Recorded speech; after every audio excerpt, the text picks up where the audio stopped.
한 주간 평안했습니까? 저는 그 여왕이 70년 동안 했던 뭐 여러 가지 일들 다 여러분 보셨을 거 아닙니까?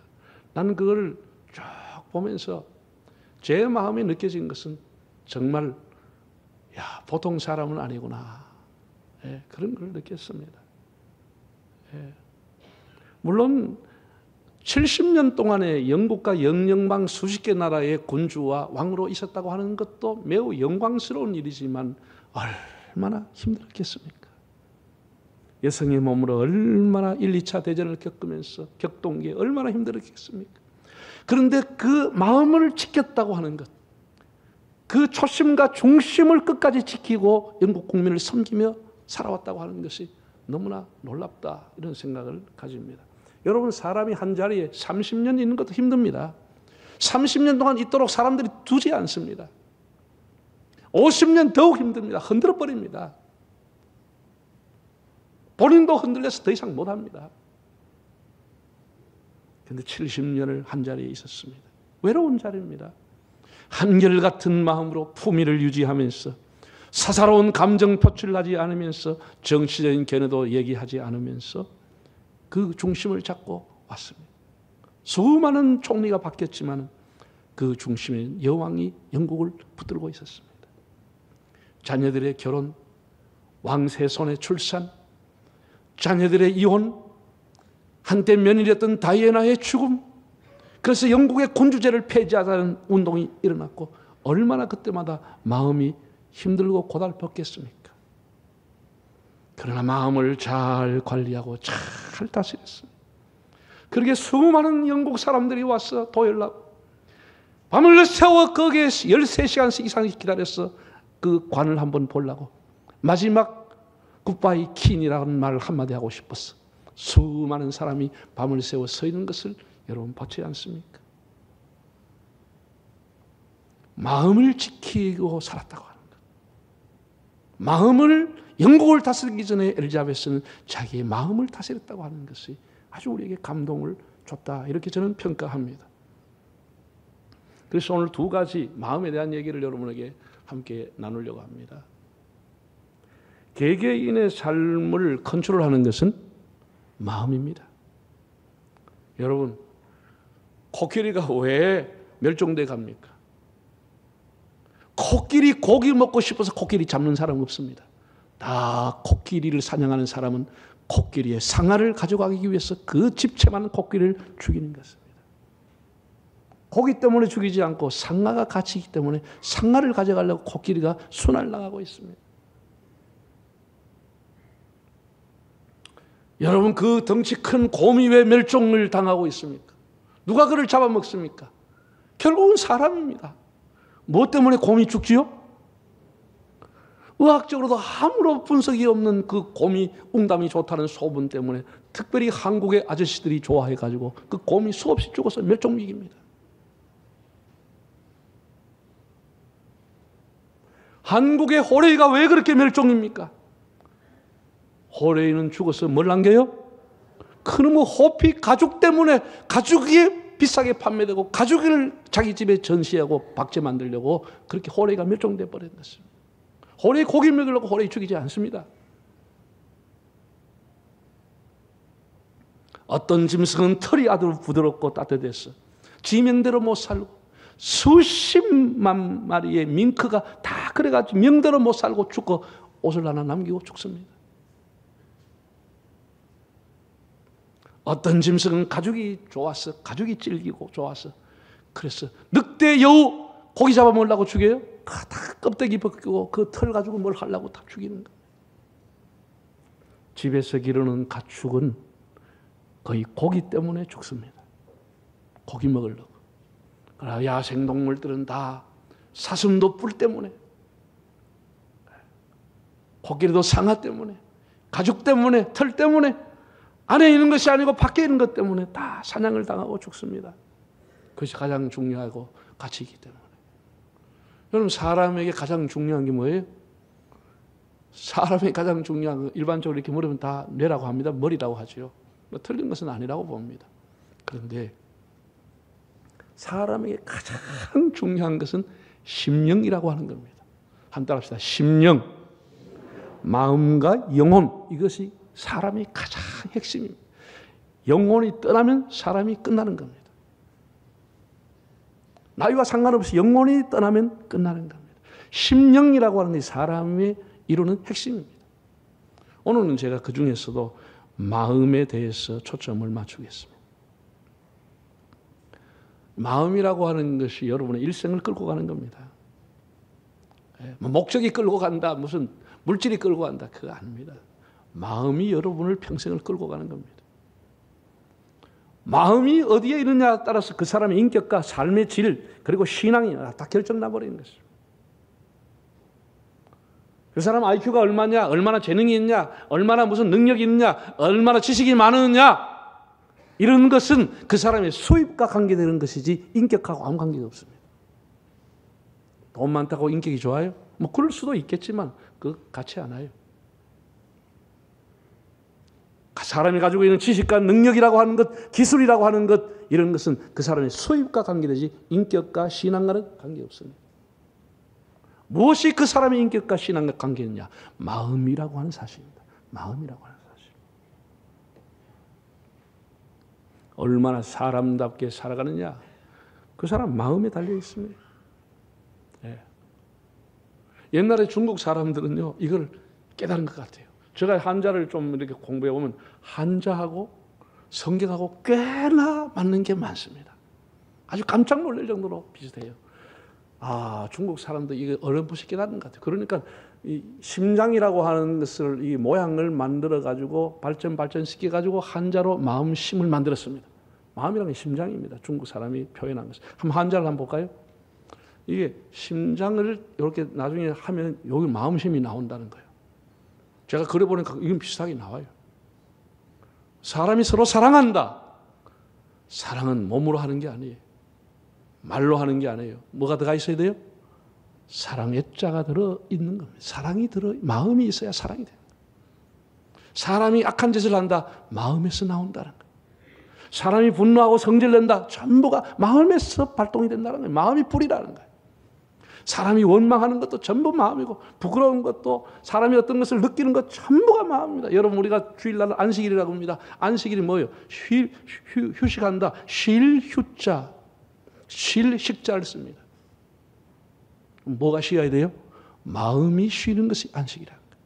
몸이 쉬는 게 마음 아니라는 거예요. 마음이 쉬어야 그게 안식일이다. 이렇게 중국 사람들이 쓴 거예요. 은혜를 받아다. 그 사람이 마음으로 감동이 되는 거예요. 마음으로. 뭘 받는 게 아니고 마음으로 먼저 하나님 앞에 감동이 되는 거예요. 네? 국가에 충성한 것도 마음이라고 하는 거예요. 그래서 파생돼 나오는 게 다 이렇게 사람의 감정과 실려 있는 단어들, 뭐 동심이니 호기심이 참 됐어요. 마음이. 네. 사람의 심리 상태를 의미하는 단어는 찾으면 거기가 마음 심자가 들어 있습니다. 얼굴 다듬고 몸매를 가꾸고 몸에 맞는 옷을 철따라 입어 입는데 굉장한 신경과 많은 비용을 드는데, 여러분 마음을 위해서 어떤 노력을 하고 어떤 비용을 지불합니까? 여러분 백년하청이라는 말을 들어보셨죠? 백년하청이다. 이 말의 의미는 100년이 가도 흙탕물인 황하강은 닳지 않는다, 그 얘기입니다. 100년이 가도 황하강은 닳지 않는다. 그걸 백년하청이라고 그래요. 사람이 마음이 바꾸지 않은 부부가 50년을 살아도 불행하게 되는 것입니다. 마음을 바꾸지 않으면 자식이 아주 괴로운 거예요. 새로운 인생을 그 자녀가 살 수가 없는 거예요. 기다림이 만병통치약이 아니라 마음을 새롭게 하는 것이 만병통치약입니다. 마음을 바꾸면 가정이 바뀌어지고 다 바뀌어집니다. 예수님 이렇게 말했습니다. 내가 문 밖에 서서 네 마음을 두드리고 있다. 마음을 두드린다. 바울은 너희는 이 세대를 본받지 말고 마음을 새롭게 함으로 변화를 받아 하나님의 선하시고 기뻐하시고 온전하신 뜻이 무엇인지 분별하라고 했습니다. 마음을 새롭게 하라. 이 마음이 우리가 문제가 아니에요. 마음이. 가룟 유다의 예를 한번 제가 들어보겠습니다. 참 귀하게 주님 앞에 부름받았다가 마음 관리 잘못했다가 그 영광스러운 사도의 길을 버리게 되고 자살하고 끝났습니다. 요한복음 13장 2절을 한번 읽어보실까요? 마귀가 벌써 시몬의 아들 가룟 유다의 마음에 예수를 팔려는 생각을 넣었더라. 마귀가 유다의 어디에다가? 마음에다가 예수를 팔려는 생각을 집어넣었다. 거기다가 쏙 집어넣고 씨를 심어버린 것입니다. 어디에? 마음에다가. 마음이 그 사람의 생각의 그릇입니다. 생각의 그릇이에요. 그래서 이 마음을 지키지 못하면 마귀가 쏙 들어와서 씨를 뿌리고 가버리는 것입니다. 잠언 4장 23절 한번 읽어보실까요? 모든 지킬 만한 것 중에 더욱 뭐를 지키라고요? 너의 마음을 지키라. 생명의 근원이 여기에서 난다. 마음이라고 하는 것이 생각에 담는 그릇일 뿐 아니라 생명의 근원이라는 거예요. 생명의 근원이라. 그래서 우리가 생각을 잘해야 되는 겁니다. 생각을 잘해야 좋은 그릇에 담겨지는 거예요. 아무 생각이나 하면 아무런 마음을 갖게 되는 겁니다. 더러운 생각하면 더러운 마음을 갖게 되는 것입니다. 좋은 생각을 하면 좋은 마음이 되는 것이고 거룩한 생각을 하면 거룩한 마음을 갖게 되는 겁니다. 저는 이 말씀을 깨닫기 전에는 생각만 하는 것은 죄가 아니라는 생각을 막연히 했습니다. 말이나 행동으로 옮기기 전에 생각만 하는 것은 다행이다. 거기서 끝난 것은 다행이다. 그런 생각을 했는데 그것도 틀리더라고요. 창세기 6장 이하를 읽어보면 노아 시대의 사람들이 생각하느나 계획하는 것이 다 악했다는 거예요. 생각이 악하고 계획이 악하니까 그 악한 생각과 악한 마음이 결국은 심판을 자초하게 되는 것입니다. 악한 생각하면 안 되는 겁니다. 타락한 생각하면 그것이 마음의 자리를 잡아버려요. 잠언을 보면 미련한 자의 생각은 죄에 이른다 이렇게 했습니다. 생각의 근원, 생각의 그릇이 마음이라고 하는 겁니다. 이 중요합니다. 사탄과 마귀가 마음에다가 생각을 통해서 씨를 딱 뿌려놓고 자리를 잡아버리는 겁니다. 그러면 여러분 한 번 자리 잡으면 사탄이 쉽게 나가지 않아요. 아예 그런 생각을 차단해야 되지. 그게 내 마음의 자리를 잡으면 안주인 행사를 하게 되는 거예요. 주인 행사를 하는 겁니다. 교만하고 완악하고 음란하고 그것이 그를 딱 잡아버리고 지배하는 겁니다. 그래서 스토킹하고 중독이 되고 남의 뒤를 따라가는 끔찍한 일을 벌이게 되는 겁니다. 칼이 사람을 죽입니까? 아니에요. 칼을 들기 전에 마음이 이미 그를 죽여버린 것입니다.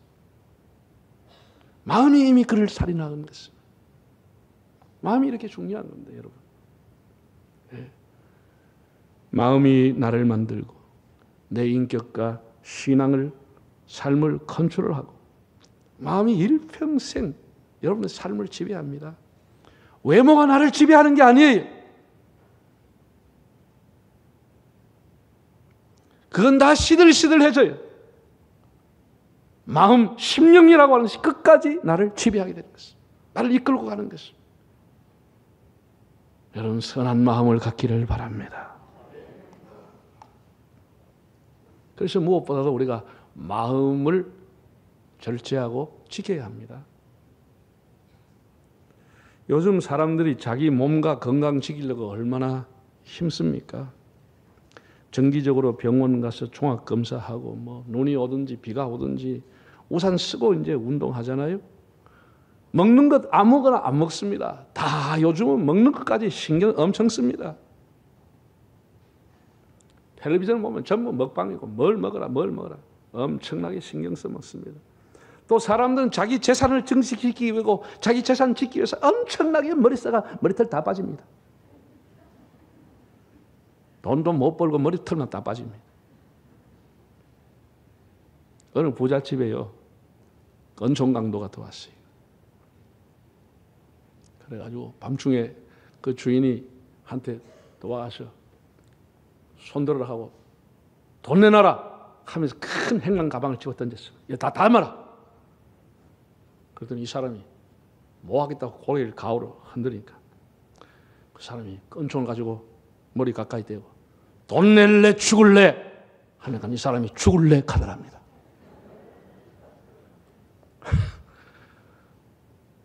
여러분 돈 낼래 죽을래 하면 여러분 뭐라 하겠어?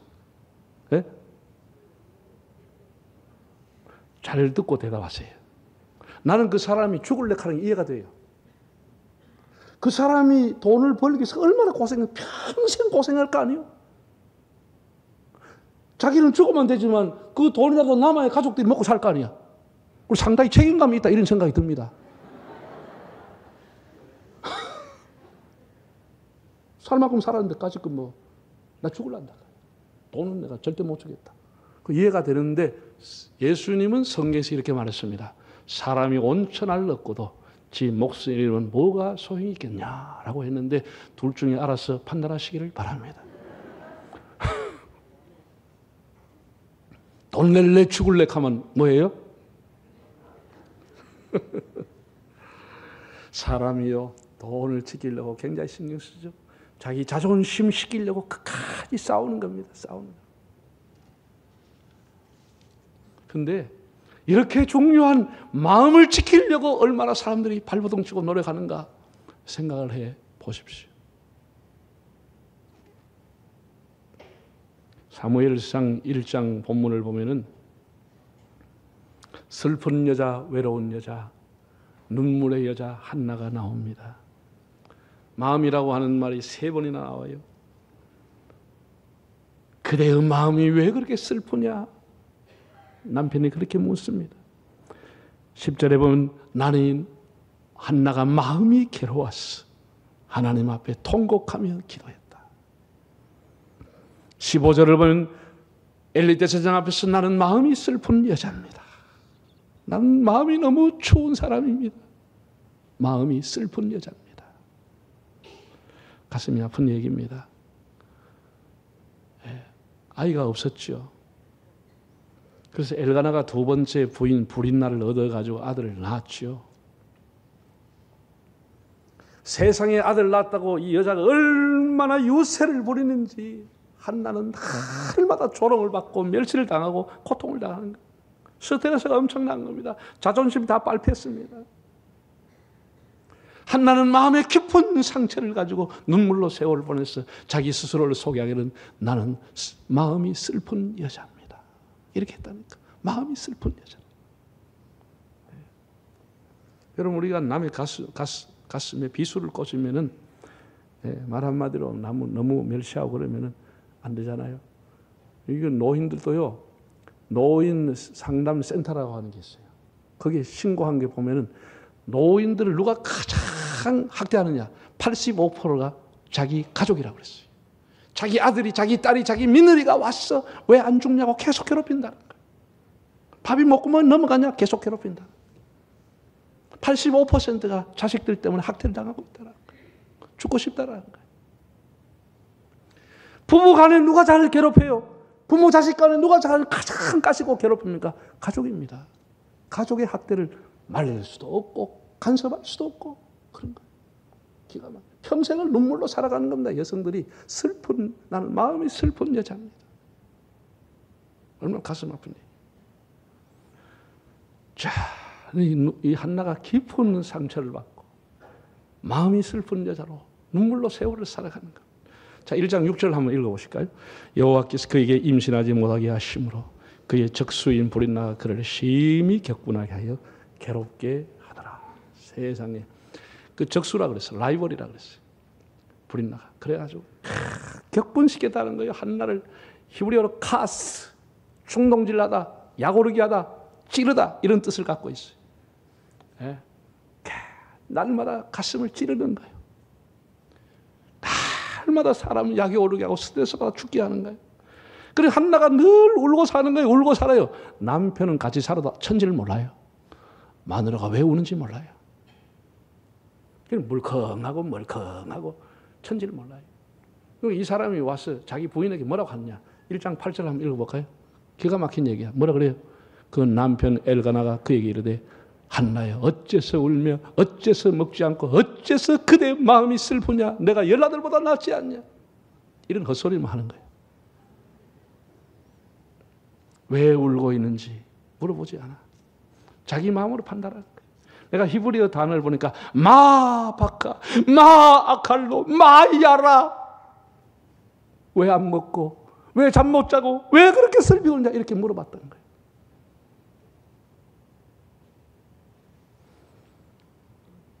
사람이 마음을 계속 찌르니 얼마나 고통스럽겠어요. 한나가 위대한 것은 이것을 가지고 감정을 폭발해보고 우리가 머리끝에 가지고 싸움했다 그런 말은 없습니다. 성경에 보면 한나는 정말 하나님 앞에 나와 눈물로 통곡으로 기도했다. 서운하며 기도했다. 금식하며 기도했다. 기도라고 하는 종류는 다 하는 거예요. 다 하는 거예요. 눈물로 기도하는 거예요. 금식하며 기도하는 거예요.